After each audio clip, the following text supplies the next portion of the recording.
부동산 투기라고 해가지고 부동산 정책 또는 주택 정책에 대해서 크게 설명을 하신 분들이 많지가 않으세요. 왜냐하면 본인이 거래를 해본 적이 없거든.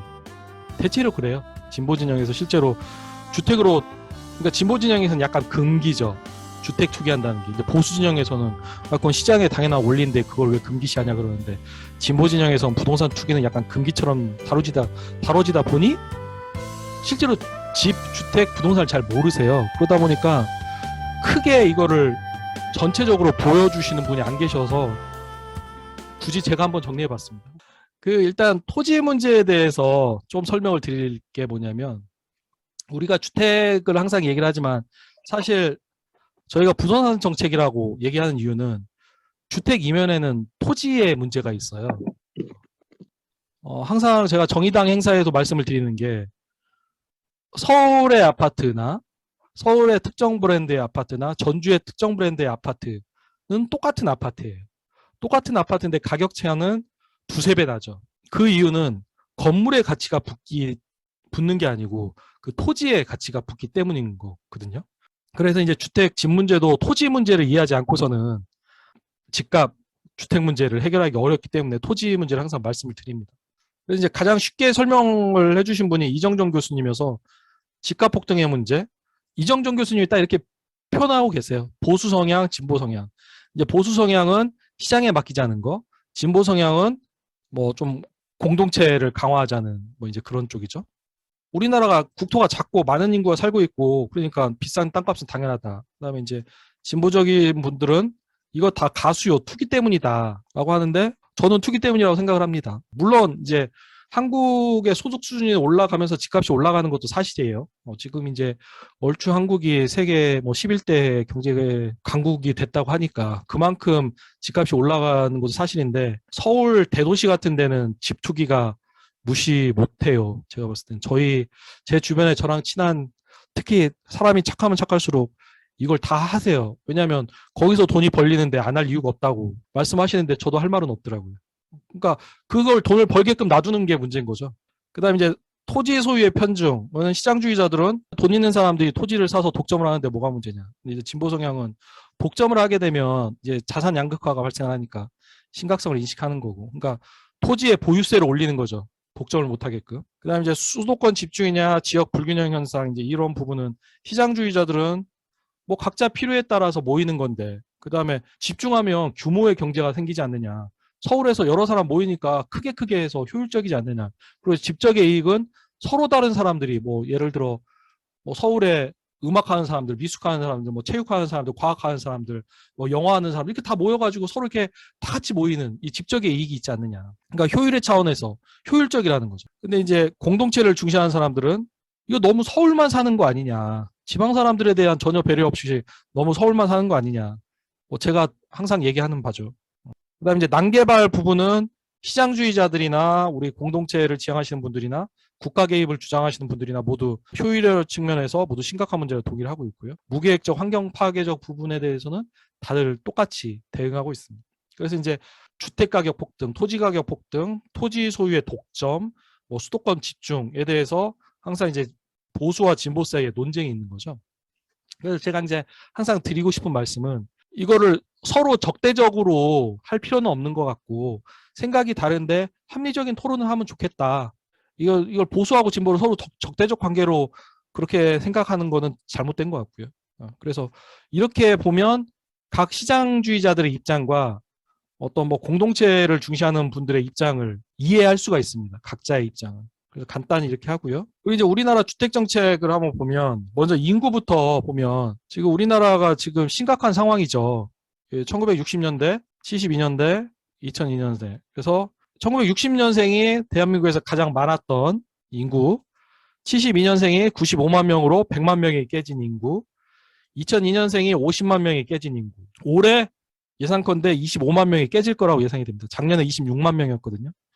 이렇게 해서 계속 절반씩 줄어드는데 우리는 지금 이거를 해결을 못하고 있죠. 그래서 지금 인구는 2020년도부터 이미 감소를 했고, 다만 이제 세대 분화를 통해서 주택에 대한 수요가 늘어나고 있다는 얘기를 많이 하죠. 그건 이제 특히 한국의 소득이 많이 늘어나면서 뭐 작년 같은 경우 35,000달러 찍었다고 하니까 많이 늘어났죠. 2002년 당시만 해도 막 IMF 지나서 10,000달러 막 그랬었거든요. 그러니까 한 20년 만에 3배 증가하는 거니까 그 부분은 좀 평가를 할 필요가 있습니다. 우리가 주택 정책을 좀 준비할 때 한국의 소득이 한 20년 만에 엄청나게 늘어난 건 맞다. 좀 감안할 필요가 있고. 그다음에 수도권 일자리 집중도 보면 수도권의 인구 집중률이 50%가 현재 넘어 있죠. 지구촌에 유일합니다. 그리고 이제 이게 부동산 정책을 공부하다 보니까 결국은 사람이 어디로 가냐면 교육으로 가요. 그래서 인서울에 집중되는 서열과 경쟁 중심의 교육 시스템이 그대로 우리 사회에 반영되는구나. 요즘 그 생각 되게 많이 합니다. 그래서 저도 이제 애를 둘을 키우고 있지만 어떻게 하면 서열과 경쟁 중심의 교육 시스템에서 벗어날 수 있을까를 끊임없이 고민은 하는데 어떻게 될지 모르겠어요. 전반적인 분위기가 그렇다 보니까. 그 다음에 또 의료와 교통 및 문화시설 등의 편의가 다 서울에 집중돼 있죠. 그러니까 결국 일자리, 교육, 의료, 교통, 문화시설 이게 다 서울에 집중돼 있으니까 그냥 역세권 뭐 이제 이렇게 해가지고 아파트를 사면 그 개발 이익을 본인이 사유화하는 그런 상황이 돼 있습니다. 그러다 보니까 이제 금리가 낮으면 아파트에 투자, 서울 아파트에 투자하는 그게 한 지난 2년간 극심했던 거죠. 그다음에 이제 주택 공급 문제를 보면 이제 분양주택 공급이 있고 임대주택 공급이 있는데 분양주택 이슈는 이제 재건축 초과이익 환수제, 재건축 아파트, 그다음에 이제 분양가 상한제 이슈가 있습니다. 그리고 이제 임대주택에는 민간 임대주택, 공공임대주택, 사회주택 이슈가 있고 지금 뭐 윤석열 정부에서는 민간 임대주택 공급을 늘리겠다. 왜냐하면 뭐 시장을 활성화해야 하니까 뭐 이제 그런 얘기하고 있고요. 그러니까 분양주택 중 재건축 초과이익 환수제 부분은 조금 있다가 다루도록 하겠습니다. 국토부에서 이걸 뭐 조만간 개편안을 낸다 그래서. 그다음에 이제 주택 공급 방안 관련해서는 3가지 방안이 있죠. 도심 고밀도 고층 개발, 오세훈 시장이 주장하는 방안이죠. 뭐 용적률 500%까지 올리겠다는. 저는 이렇게 되면 서울을 망칠 거라고 생각을 합니다. 그다음에 이제 3기 신도시 개발은 문재인 정부에서 추진했던 거고요. 그 대신 이제 도시가 옆으로 커지다 보니까 사실 서울이 커지는 거죠. 수도권이 아니라 서울권. 그러니까 어떻게 보면 수도가 서울이란 말이니까 서울권이 커지는 거고. 그다음에 이제 지방에 사시는 분들은 지역균형 개발을 해야 한다라고 하는데 힘은 못 받고 있죠. 일부 전문가 분들이 이걸 해야 한다라고 지금 얘기는 하고 있는데 돈은 여기서 벌리니까 지역균형 개발이 잘 안 되는 측면은 분명합니다. 그리고 특히 이제 정의당 같은 경우는 지난번 대선 때 심상정 후보께서 공급이 부족하지 않다라는 의견을 많이 표명을 하셨는데 제가 봤을 땐 그런 것 같아요. 전체적으로는 부족하지 않을지 몰라도 현재 수도권은 분명히 부족한 게 맞다. 왜냐하면 지방에서 20, 30대 청년들이 계속 서울로 올라와요. 저희 조카도 대전에서 학교 다니는데 서울로 올라오겠다고 하고. 그러니까 청년들이 다 올라오겠다고 하니까. 그래서 청년들의 월세가 비싼 거잖아요. 그래서 그 부분에 대한 좀 대책 마련이 필요하지 않나. 물론 저는 이쪽입니다. 지역균형 발전해야 한다. 그렇게 해서 인구를 분산하면 크게 적은 양은 아니죠. 왜냐하면 저희가 1000명당 한 420호까지는 현재 공급이 돼 있거든요. 골고루 분산을 하면 적은 양은 아닌데 이 인구가 모두 서울로 모이다 보니 서울은 96, 7%밖에 안 됩니다. 그래서 서울은 또 상대적으로 공급이 부족한 그런 문제는 분명히 있는 것 같습니다.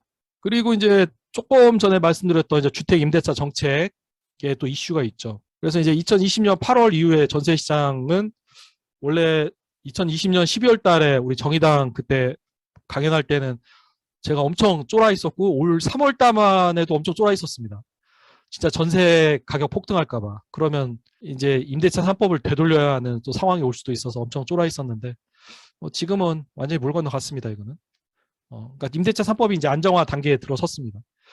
두 번째 이슈가 주택 임대차 사업자 등록제의 향방의 문제인데 윤석열 정부처럼 민간 임대주택을 많이 공급을 하려면 주택 임대 사업자가 늘릴 수밖에 없어요. 근데 문재인 정부 때 주택 임대 사업자한테 특혜를 많이 주면서 집투기가 확 일어나는 걸 봤잖아요.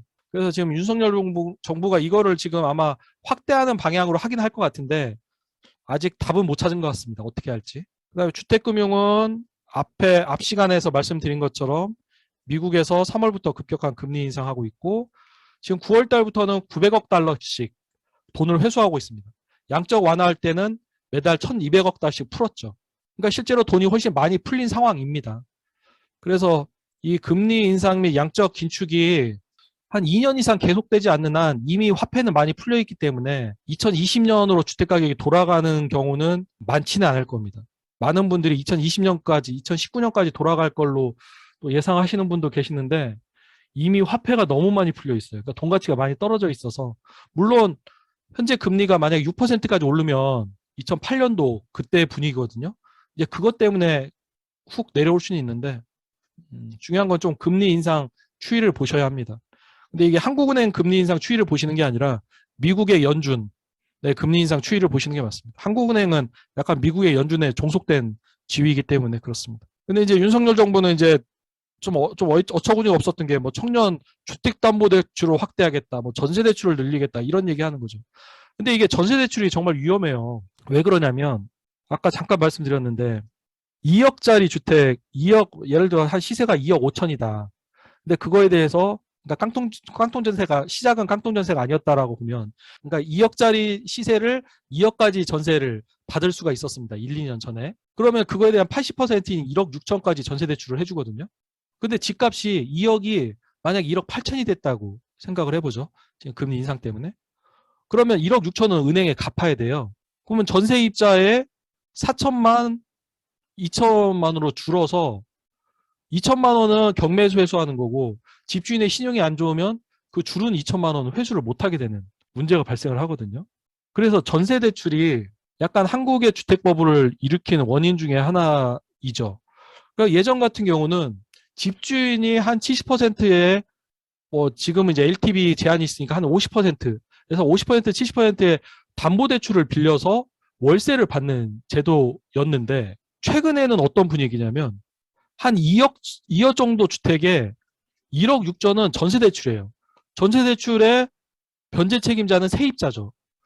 그 다음에 세입자가 그 중에서 한 3천만 원 자기 돈 부과하고 임대 집주인은 1천만 원 부담하는 약간 이런 구조가 되어 있습니다. 그러면 집값이 떨어지면 임대인은 자기 1천만 원 날리는 거고요. 세입자는 1억 8천원 떨어지면 1천만 원 날리는 거고 1억 6천원 떨어지면 3천만 원 다 날리는 거예요. 만약에 임대인의 신용이 안 좋으면.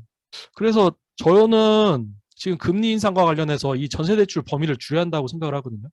왜냐하면 이 전세 금리가 오르는데 전세대출 범위를 계속 늘리고 있으면 이 부담을 세입자에게 전가될 가능성이 위험성이 매우 높습니다. 그리고 이제 주택 조세 부분은 윤석열 정부에서 다주택자 종부세를 감세하겠다라고 하고 있죠.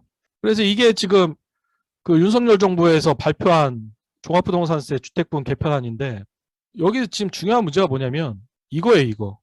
다주택자하고 일반 1주택자하고 구분을 하는데 이걸 구분을 안 하겠다는 거예요. 현행은 일반은 서울 한 주택, 지방 한 주택은 일반이 적용이 됩니다. 근데 예를 들어 서울 2주택자 이상은 다주택이 적용되거든요. 윤석열 정부에서 이걸 폐지하겠다는 건 뭐냐면 서울에 집 투기하라는 얘기랑 똑같습니다. 그래서 이거는 바꿔주시면 안 됩니다. 이거는. 만약에 이거 풀고 조성 대상 지역 풀고 하면 서울의 집 투기 다시 시작됩니다. 그래서 저는 이거는 결사 반대하고 있습니다. 이거는 다주택자 이거가 2018년도인가 도입된 거거든요. 그때는 원래는 그냥 이게 합쳐져 있었어요. 그래서 금액으로만 조율했었는데 이게 다주택자 구분해가지고 종부세 이 덕분에 한국은 주택법을 빨리 체크가 돼요. 왜냐하면 그 다음에 종부세가 많이 나오거든요. 다주택자가. 그래가지고 작년 같은 경우는 한국이 심할 때는 2배까지 올랐던 게 사실이죠. 근데 1991년도에 일본의 버블은 5배까지 올라갔거든요. 근데 한국의 이 다주택자 종부세 때문에 주택버블을 미리 체크하는 효과가 있습니다. 그래서 저는 이 다주택자 이거 구분하는 이 세율을 절대 바꿔주면 안 된다. 이 기본 공제 금액은 뭐 국회에서 말씀해 보시죠. 뭐 이 부분은 워낙에 지금 화폐 가치가 좀 떨어져 있어서 좀 논쟁의 여지가 있을 것 같습니다. 그리고 이제 재건축 초과이익 환수제인데 이제 조만간 국토부에서 개편안을 낸다고 하는데 많이들 모르세요. 많이들 모르셔서 근데 이렇게 구체적으로 설명하면 또 이해하시더라고요. 그러니까 재건축 초과이익이 뭐냐면 재건축을 통해서 개발 이익을 얻으면 그 중에서 물가상승률하고 이 개발 비용, 공사 비용, 건축 비용 이걸 다 빼주는 거죠. 그리고 애초에 주택 가격을 빼면 마지막 재건축이 완료된 시점에서 이걸 다 빼고 나면 개발 이익이 남잖아요. 근데 물가 상승률까지 포함했으니까. 근데 이게 예를 들어 10억이다. 그러면 재건축 아파트라는 게 사람이 노동해서 수익을 얻는 게 아니잖아요. 건축회사가, 그러니까 건설회사가 재건축을 할 뿐인 거지. 그러면 이 10억 원을 모두 개인이 다 가져가는 게 맞느냐라는 거예요. 근데 결국 재건축을 하는 데는 지하철 좋은데, 학군 좋은데, 종합병원 좋은데가 잘 됩니다. 개발 이익이 많이 나는 거죠. 그러면 지하철 좋은데, 학군 좋은데, 종합병원 지은데 여기에 재건축 아파트 거주자가 무슨 기여를 한 게 있나요? 없잖아요. 그래서 이제 이런 개발 이익에 대해서는 재건축 소유자의 노력이 아닌 토지에서 나오는 개발 이익인 거죠. 그래서 이제 헌법재판소에서 이와 관련해서는 이거는 용적률의 증가로 인해서 얻은 이익이기 때문에 50% 50% 내도 위헌이 아니다라는 이미 결정을 한 바가 있습니다. 그래서 현재는 이제 뭐 3천만 원, 5천만 원, 7천만 원, 9천만 원 이렇게 구분해서 뭐 3천만 원 초과 시에는 10%, 뭐 2억 1천만 원 초과 시에는 뭐 이렇게 50% 누진적으로 적용하게 돼 있거든요. 그래서 이거를 이제 이렇게만 하면 뭔 말인지 모르죠. 그러면 이제 반포 주공 1단지를 보겠습니다. 이게 주택 가격 부과 시점. 예를 들어 이 기사 당시에는 2012년을 전제로 했더라고요. 2012년도에 이 아파트 한 채의 가격이 13억이었어요. 13억이었는데 공사비하고 건축비가 7억이 들었어. 근데 한 10년 동안 공사 재건축하는 동안 물가 상승률이 한 3억을 평가를 해줬어요. 그랬더니 마지막 재건축을 하고 나니 44억짜리가 되더라는 거예요. 그럼 44억에서 애초에 주택가격, 그 다음에 공사비, 건축비, 개발비, 그다음 물가 상승률 3억을 빼면 19억이 남는 거예요. 그럼 애초에 재건축 초과이익 환수제가 적용되면 이 중에서 9억 3천을 재건축 초과이익 부담금으로 납부를 해야 합니다. 반포 주공 1단지는 이걸 납부를 할까요? 안 합니다. 왜냐하면 2017년까지 이 법이 유예가 됐었어요. 예전에. 2014년도에 부동산 경기 활성화한답시고. 그래서 여기는 이 그대로 가져가요. 이 19억. 이거는 이제 시뮬레이션 한 거니까. 근데 제가 보기에 지금 반포 주공 1단지가 이거 완성 안 됐거든요. 근데 최근에 집값 많이 올랐잖아요. 19억 이익 더 나죠. 근데 이제 이 동네는 이런 거에 대해서 엄청 조용합니다. 얘기를 안 하죠. 그러면 이 19억이나 20억 이상 되는 이익을 온전히 가져가는 게 타당하냐. 그래서 이게 한때 이슈가 됐던 게 국민의힘 그 국회의원 한 분이 한 20억에 사서 20억의 개발 이익을 얻게 된다고 해서 이슈가 됐었죠. 그 다음에 이제 대치 쌍용 2차하고 잠실주공 5단지는 똑같이 계산하면 개발 이익이 한 7억 남고 6억 남아요. 근데 여기는 납부를 합니다. 여기는 2018년 이후에 관리처분계획 인가 신청을 해가지고 여기는 납부를 하는데 여기는 납부를 안 하죠. 그래서 이제 재건축 하시는 분들은 재건축 초과이익 환수제 엄청 목을 매는 거예요. 예를 들어 3억씩이 더 나가게 되잖아요. 최근에 물가 올라서 대치 쌍용 2차나 잠실중공 5단지는 아마 더 낼 겁니다. 그러니까 예를 들어 뉴스에서는 종합부동산세도 마찬가지인데 항상 세금을 내는 것만 얘기를 하지 부담금을 내는 것만 얘기하지 그분들이 얼마를 가져가는지를 얘기를 안 해요. 그 현행법에서 재건축 초과이익 부담금 5억을 낸다고 하면 그분은 5억 말고도 6억을 가져간다는 거예요. 개발이익은 11억이 남는다는 거. 근데 그거를 다 모두 다 사유화시키는 게 타당하냐. 그래서 이제 이 관련 내용은 여기 매경 기사 2017년 2월 3일자에 매경에서 이렇게 시뮬레이션 해보니 환수금이 억억 내더라 이제 이렇게 됐던 거예요. 근데 오히려 이때 역풍 불었죠. 그러면 반포 주공 같은 경우는 19억씩 버는데 한 푼도 내지 말라는 얘기냐. 그래서 이 기사가 그때 역풍 불었습니다. 사실 진보 진영에서는 이거를 시뮬레이션 하는 사람도 하나도 없어요. 해본 적이 없는 거지. 재건축 투자를 해본 적이 없는 거죠. 근데 이제 최근에 이제 국토부에서 뭐 발표하는 게 결국은 예를 들어 이제 이 금액 3천만 원을 뭐 한 1억, 2억, 5억, 10억 이런 식으로 키운다던가 아니면 개시 시점 뭐 주택 가격을 늦추다던가 하면은 최근 주택 가격으로 하면 시초가가 높잖아요. 그럼 이제 개발이익이 낮아지겠죠. 근데 이제 이거는 안 한다고 국토부 장관이 얘기했고요. 아마 여기에서 좀 현재 물가에 맞춰서 조금 금액은 늘릴 것 같긴 합니다. 그다음에 이 퍼센티지를 좀 낮출 수도 있죠. 퍼센티지를. 이 개발 환수율을 낮출 수도 있고.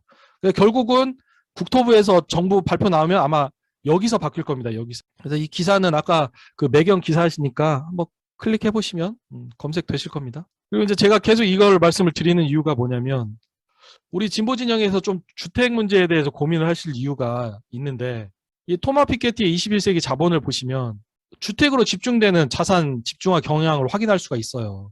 물론 토마 피케티는 이 통계를 인용하면서 주택으로 집중되는 자산 집중화 경향을 얘기를 했던 건 아닙니다. 근데 제가 이 통계를 보면서 그게 보이는 거죠. 예를 들어 영국, 프랑스 보시면 이 1920년도 기점으로 이 검정개는 농경지거든요.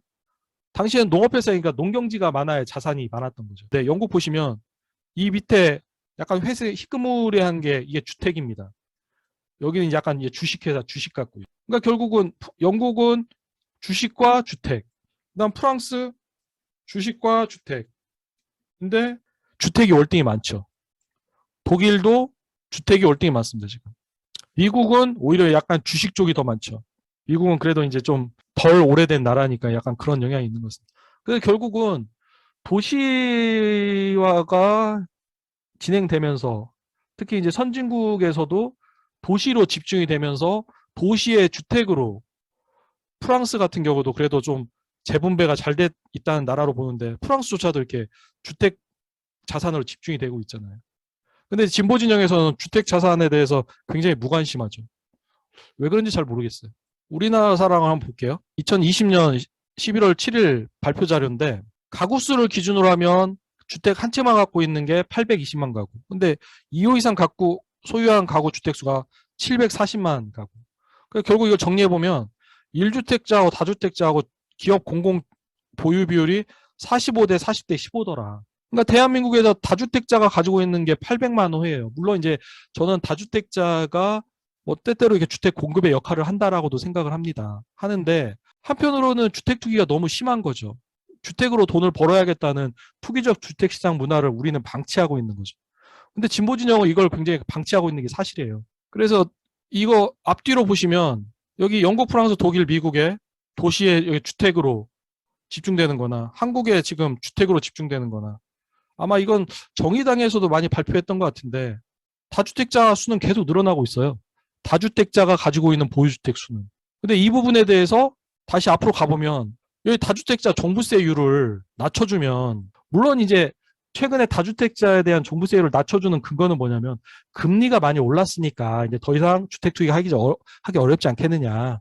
그럼 예전에 저금리에서 주택 투기를 막기 위해서 다주택자의 이 세율을 올린 거니까 지금 금리가 좀 올랐으니까 이 부분을 좀 낮추자까지는 저는 이해할 수 있습니다. 낮추자까지는 이해할 수 있는데 이거를 합치자. 일반 세율하고 합치자. 그거는 저는 진짜 납득이 안 돼요. 그건 진짜 집투기 하라는 거랑 똑같거든요. 그 다음에 이제 이거는 주택 부동산 가격 결정 방정식인데 제가 이른바 이제 민변 참여연대 뭐 이렇게 저렇게 많이 좀 강연을 다니는데 많은 분들이 이해를 못 하시더라고요. 금리하고 부동산 가격이 어떻게 연동되는지를 이해를 못 하셔서 이 이정전 교수님의 책에 나오는 내용 그대로 빌려온 건데 한번 설명을 드려볼게요. 예를 들어 집을 사게 되면 임대료, 이용 수익이 나죠. 자본이익은 집을 샀을 때 집값이 올라가는 집값 올라가서 얻는 이익을 자본이득이라고 합니다. 이자 소득은 그냥 내가 그 집을 사기 위해서 그 집값 전체를 빌려서 샀다고 전제를 해볼게요. 그러면 집을 사서 임대료하고 집값 상승률이 돈을 빌려서 나가는 이건 이제 만약에 돈을 예금했을 때는 이자 소득이 있고 돈을 빌렸을 때는 이자 비용이겠죠. 근데 이자 비용보다 커요. 집값 소득이. 그러면 당연히 집이 공급이 증가하겠죠. 집이. 그렇죠? 오히려 이자 소득이 크면 금융시장에 돈을 넣겠죠. 당연히. 지금 그렇잖아요. 지금이 금리가 막 오르니까 지금은 금융시장에 돈을 몰리면서 돈이 몰리게 되는 거죠. 그러면 여기 이제 집값은 떨어지게 되는 거고. 그리고 결국은 이 집값으로 인한 이득과 금융으로 인한 이득이 같으면 시장의 균형 가격이 형성된다는 거예요. 그래서 이제 여기에서 부동산 가격 결정 방정식이 어떻게 형성이 되냐면 부동산 이용 수익과 자본 수익과 이자 소득이 같을 때 균형을 이룬다라고 하면 자본 이득은 부동산 가격 곱하기 부동산 가격 상승률이잖아요. 그러면 부동산 가격은 프라이스, 그다음에 부동산 가격 상승률은 왜 A인지는 모르겠네요. 아무튼 A로 하겠습니다. A. 그리고 이자 소득은 부동산 가격 프라이스 곱하기 이자율, 인터레스트 레이쇼, 아무튼 R이라고 할게요. 이자율. 그러면 결국 부동산 수익 일드, 임대 수익 일드, 임대료 더하기 자본이득은 부동산 가격 매매대금 곱하기 이자율 이 같아질 수 있다고 보겠죠. 그래서 여기서 집값이 높으면 집에다 투자하는 거고 여기가 이자율이 높으면 이쪽에 투자하는 거고 당연하잖아요. 그래서 부동산 가격이 안정돼서 만약에 A가 0이라면 집값 상승률이 0이라면 여기서 이게 0이 되니까 이거는 자본소득은 없는 거죠. 그러면 부동산 이용 수익은 부동산 가격 곱하기 이자율이 될 겁니다. 이걸 생각을 하지 말고 그냥 논리만 따라오세요. 나중에 생각하면 납득이 됩니다. 그럼 이제 부동산 가격을 왼쪽으로 이렇게 이항하면 부동산 가격은 부동산 이용 수익 Y는 1이 가니까 이용 수익 나누기 이자율이 되는 거죠. 그래서 이게 그 집의 시장 근본가치라고 이제 얘기를 하는데, 결국 예를 들어서 보면 금리가 5%일 때 연간 500만 원의 임대료를 받는 아파트의 시장 근본가치는 500만 원 나누기 임대료 나누기 이자율 0.05에서 1억 원이 된다는 거예요. 여기까지는 그럴 수 있겠다. 그런데 이제 다음 페이지가 중요합니다. 그럼 이제 시장이 불균형한 상태, 그때는 뭐냐면 집값이 오른다는 거죠. 집값이 오르는데, 그럼 집값이 오를 때는 A가 0보다 크잖아요. A가 0보다 크기 때문에 이 식이 그냥 진행이 됩니다. Y 더하기 P 곱하기 A는 P 곱하기 R. 이거 임대료, 이거 집값 상승 이익, 이거 이자 소득 또는 이자 비용. 우리가 빌렸을 때 비용, 아니면 은행에 넣었을 때 이자 소득. 그러면 이거를 쭉 정리하면 P 프라이스는 R 빼기 A분의 Y가 돼요. 이거 한번 이렇게 정리해 보시면, 그러면 이걸 좀 한번 사례로 가볼게요. 그러면 금리가 5%일 때 연간 500만 원의 임대료를 받는 아파트는 원래 시장 근본가치는 원래 여기 1억이었죠. 여기 원래 1억이었잖아요. 근데 이제 A가 집값 상승률이 생기니까 0.05에서 0.03을 빼게 되는 거죠. 그럼 이제 0.02가 돼서 분모가 작아지잖아요.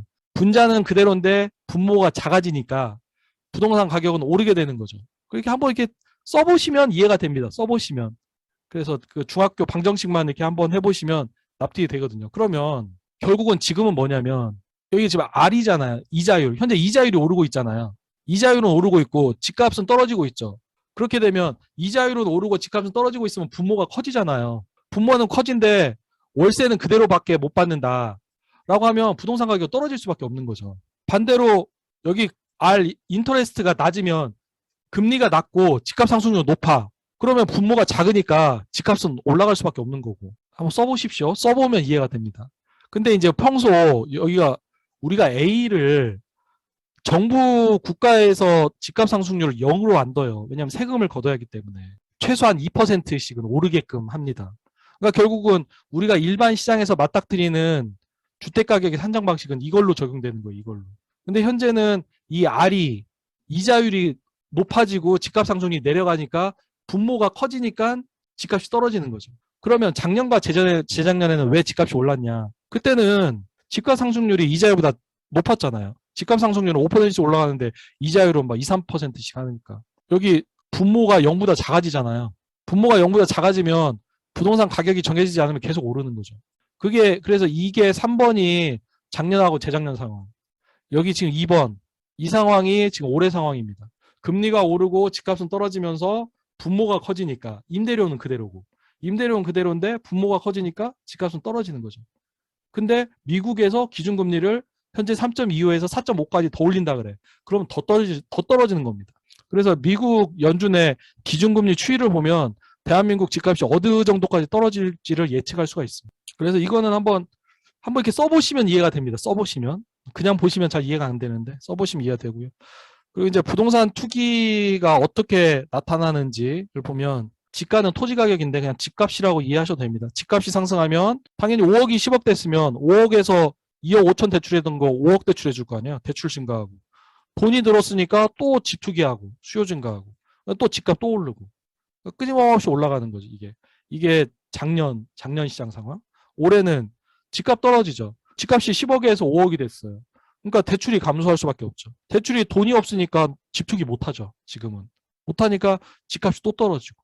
현재 이런 상황. 그러다 보니까 이 주택시장, 부동산 시장은 이렇게 크게 급등했다 급락하는 그런 성격을 가진다라는 말씀을 드립니다. 그래서 사실 오늘 가장 제가 하고 싶었던 얘기는, 이거를 이해하시면 앞으로 금리가 올랐을 때 집값이 어느 정도 떨어질지가 예상을 할 수가 있습니다. 여기까지입니다.